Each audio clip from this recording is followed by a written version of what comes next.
Resumen capítulo 22 del libro Los Embajadores, un reavivamiento y un motín en Tesalónica. Luego de dejar Filipos, Pablo y Silas se dirigieron a Tesalónica.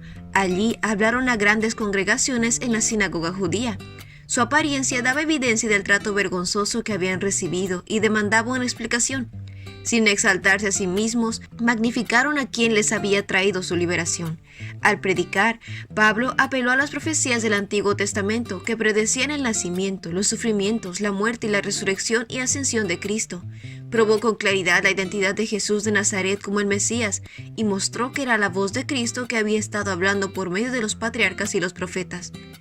La sentencia pronunciada sobre Satanás: pondré enemistad entre tú y la mujer, y entre tu simiente y la de ella. Su simiente te aplastará la cabeza, pero tú le morderás el talón. Fue para nuestros primeros padres una promesa de la redención por medio de Cristo. A Abraham le fue dada la promesa de que un Salvador vendría. El Mesías sería de linaje real, porque Jacob dijo: el cetro no se apartará de Judá, ni de entre sus pies el bastón de mando, hasta que llegue el verdadero rey, quien merece la obediencia de los pueblos. Isaías profetizó: del tronco de Isaí brotará un retoño, un vástago nacerá de sus raíces. Jeremías también dio testimonio del Redentor que vendría. Vienen días, afirma el Señor, en que de la simiente de David haré surgir un vástago justo. Él reinará con sabiduría en el país y practicará el derecho y la justicia. Incluso el lugar de nacimiento del Mesías fue predicho. Pero de ti, Belén Efrata, pequeña entre las ciudades de Judá, saldrá el que gobernará a Israel. Sus orígenes se remontan hasta la antigüedad, hasta tiempos inmemoriales. La obra que el Salvador realizaría estaba detallada con claridad: anunciar las buenas nuevas a todos los hombres, sanar los corazones heridos y proclamar liberación a los cautivos y libertad a los prisioneros, a pregonar el año del favor del Señor y el día de la venganza de nuestro Dios, a consolar a todos los que están de duelo. Con poder convincente, Pablo explicó, basado en las Escrituras, que era necesario que el Mesías padeciera y resucitara. Las profecías de Isaías acerca de los sufrimientos y la muerte de Cristo eran inequívocamente claras. ¿Quién ha creído nuestro mensaje y a quién se le ha revelado el poder del Señor? No había en él belleza, y nada en su apariencia lo hacía deseable. Despreciado y rechazado por los hombres, varón de dolores, hecho para el sufrimiento. Hasta la forma de su muerte había sido revelada. Así como la serpiente de bronce había sido levantada en el desierto, así el Redentor debía ser levantado. Pero aquel que sufriría la muerte a mano de hombres malvados se levantaría nuevamente como triunfador. Pablo mostró cuán cercanamente había unido Dios el servicio sacrificial con las profecías relacionadas a quien como el Cordero fue llevado a matadero. De esta forma, el Salvador no vendría como rey temporal a liberar a la nación judía de opresores terrenales, sino a vivir una vida de pobreza y humildad, a fin de que sea despreciado, rechazado y asesinado.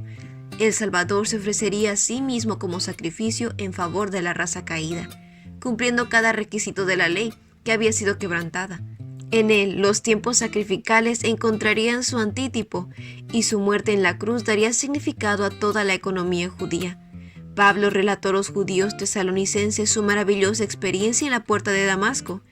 Antes de su conversión, su fe no había estado anclada en Cristo. Había confiado en formas y ceremonias. Mientras hacía alarde de ser intachable en su accionar en cuanto a los hechos de la ley, habían rechazado al que daba valor a la ley. Pero al convertirse, todo había cambiado. El perseguidor vio a Jesús como el Hijo de Dios, en quien se habían cumplido todas las especificaciones de las Sagradas Escrituras. A medida que Pablo predicaba valientemente el Evangelio en Tesalónica, se derramaba un raudal de luz sobre el verdadero significado del servicio del tabernáculo.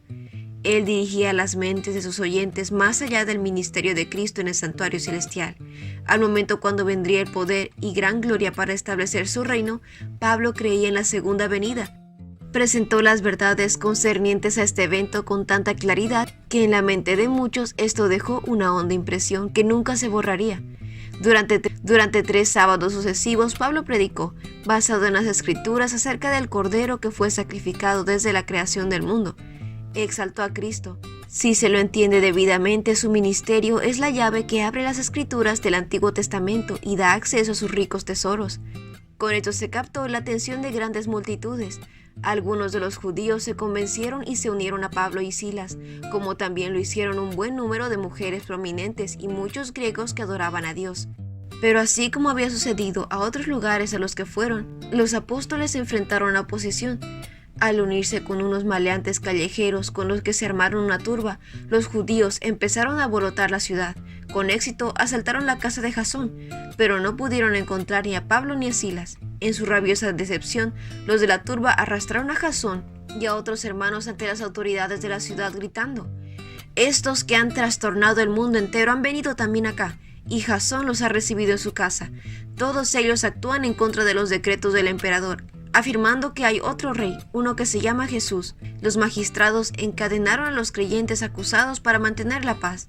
Temiendo que se desatara mayor violencia, tan pronto como se hizo de noche, los hermanos enviaron a Pablo y Silas a Berea.